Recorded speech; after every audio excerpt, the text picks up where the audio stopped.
Monsieur le maire, merci.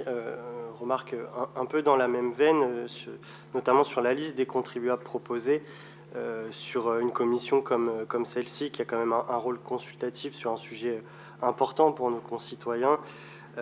Quand on regarde en détail la liste que vous avez souhaité proposer à la direction des finances, on y retrouve beaucoup d'élus, d'anciens élus de la majorité, ou des personnalités qualifiées qui siègent déjà dans d'autres instances de la ville.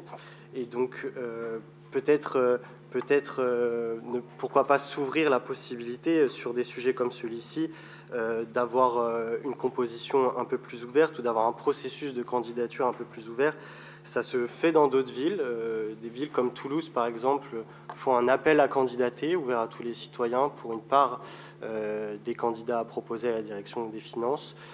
Voilà, pour les citoyens qui pourraient être intéressés par ces sujets-là, ce qui permet aussi de représenter la totalité de la diversité de la commune sur ces questions et pouvoir donner des avis consultatifs un peu plus divers.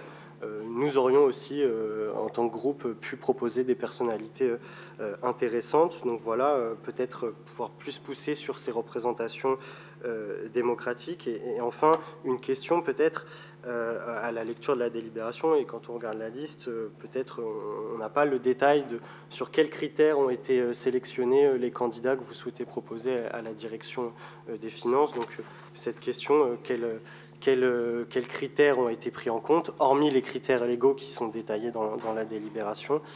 Et donc voilà, on aurait pu aussi approfondir en amont, au sein de commission ou autre, la composition de cette commission. Donc pour toutes ces raisons, voilà, on émettra un avis contre avec toutes ces réserves sur la liste proposée.